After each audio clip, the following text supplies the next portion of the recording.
बिस्मिल्लाहिर्रहमानिर्रहीम, अस्सलाम वालेकुम। आज हमारे पास टॉपिक है positive feedback mechanism and this is the second type of feedback mechanism. Feedback mechanism मैंने आपको बताया हुआ है। फीडबैक मैकेनिज़्म हमारे पास एक ऐसा प्रोसेस है in which the controlling mechanism is itself controlled by product of reaction it is controlling. एक ऐसा प्रोसेस जिसमें रिएक्शन के प्रोडक्ट कंट्रोलिंग मैकेनिज़्म को कंट्रोल करते हैं। जो कंट्रोलिंग मैकेनिज़्म होता है वो हमारे पास एंजाइम होते हैं। तो जब एक रिएक्शन का प्रोडक्ट कंट्रोलिंग मैकेनिज़्म को कंट्रोल कर रहा है तो ऐसे प्रोसेस को फिर हम कहते हैं फीडबैक मैकेनिज़्म। और फीडबैक मैकेनिज़्म की फिर हमारे पास टाइप है नेगेटिव फीडबैक मैकेनिज़्म, जो हम पढ़ चुके हैं। और आज हमारे पास जो सेकेंड टाइप है that is positive feedback mechanism. Positive feedback mechanism में हमारे पास क्या होगा, देखिए दो सेंटेंस आपको बता रहा हूँ पॉइंट्स की फॉर्म में, ये आप लोग जहन में बिठा दें और इसको फिर हम एग्ज़ाम्पल के थ्रू एक्सप्लेन करेंगे। फर्स्ट सेंटेंस हमारे पास ये है कि it does not always result in homeostasis.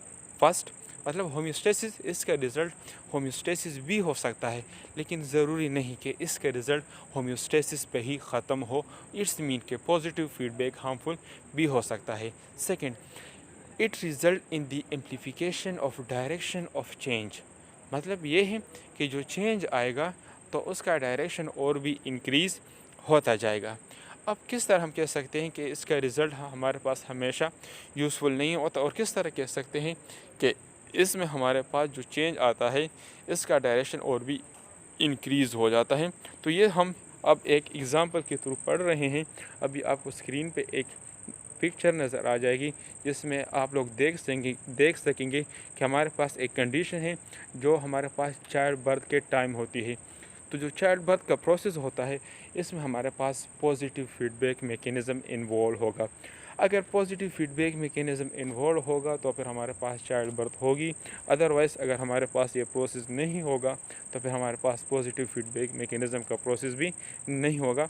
तो अब हम आते हैं कि किस तरह हमारे पास चाइल्ड बर्थ में पॉजिटिव फीडबैक मैकेनिज़्म इन्वॉल्व होगा।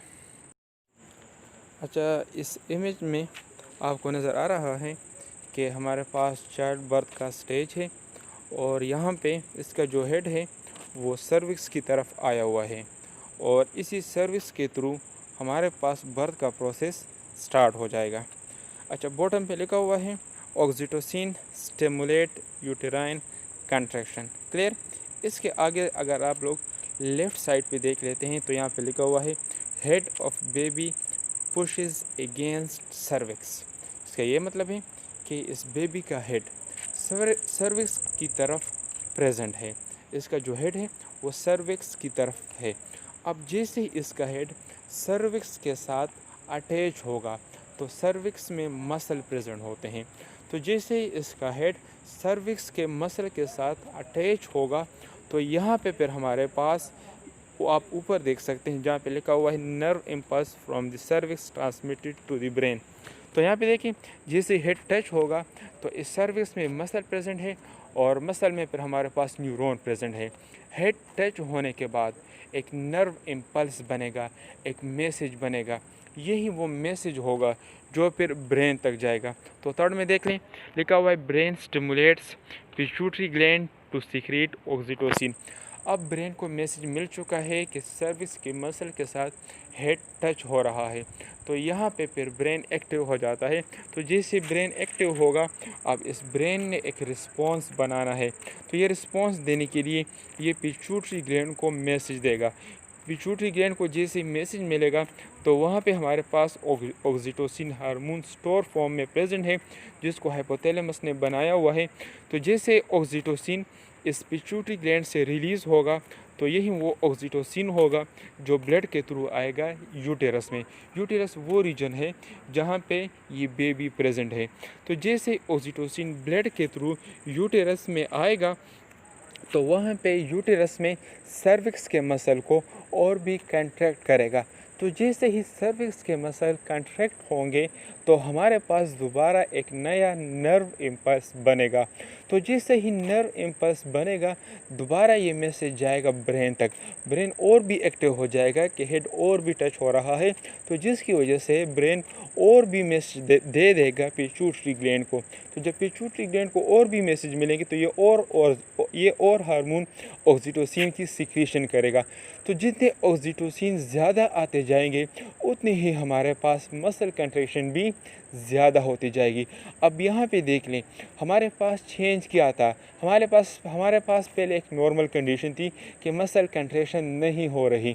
तो जब यहाँ पे हमारे पास मसल कंट्रैक्शन होती है, ये मसल कंट्रैक्शन ये एक स्टिमुलस है, ये एक चेंज है। क्लियर।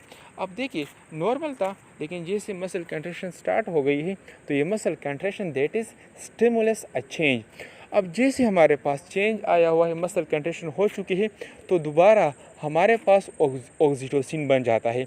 अब बजाय ये कि ऑक्सीटोसिन बन गया है ये मसल कंट्रैक्शन को कम कर ले, ये यहाँ पे जो चेंज आया हुआ है मसल कंट्रैक्शन जो हो रही है ये और भी इंक्रीज़ हो रही है। तो देखिए जितना ऑक्सीटोसिन ज़्यादा होगा उतनी ही हमारे पास मसल कंट्रैक्शन भी ज़्यादा होती जाएगी। अब यहाँ पे देखिए जो मैंने आपको सेंटेंस फॉर्म में बताया हुआ था कि यहाँ पे it result in the amplification of direction of change. तो यहाँ पे हमारे पास पॉजिटिव फीडबैक मैकेनिज़्म में जो चेंज आता है उस चेंज का डायरेक्शन हमारे पास और भी इंक्रीज़ हो जाता है। अच्छा, जो आपको मैंने जो सेकंड सेंटेंस बताया हुआ था उसमें मैंने आपको ये बताया हुआ था कि ज़रूरी नहीं कि हमारे पास पॉजिटिव फीडबैक मैकेनिज़्म का रिज़ल्ट होम्योस्टेसिस पे ही आए। अब यहाँ पे जो मैंने आपको एग्ज़ाम्पल बताई हुई है इस एग्ज़ाम्पल में ये तो हमारे पास होम्योस्टेसिस है, क्योंकि अगर यहाँ पे हमारे पास इन केस चाइल्ड बर्थ नहीं होगी तो फिर हमारे पास ये नॉर्मल कंडीशन नहीं होगी। लेकिन इसके अलावा हमारे पास यही होम्योस्टेसिस, यही हमारे पास पॉजिटिव फीडबैक मैकेनिज़्म हार्मफुल भी हो सकता है, वो फिर हम एक नए लेक्चर में पढ़ेंगे।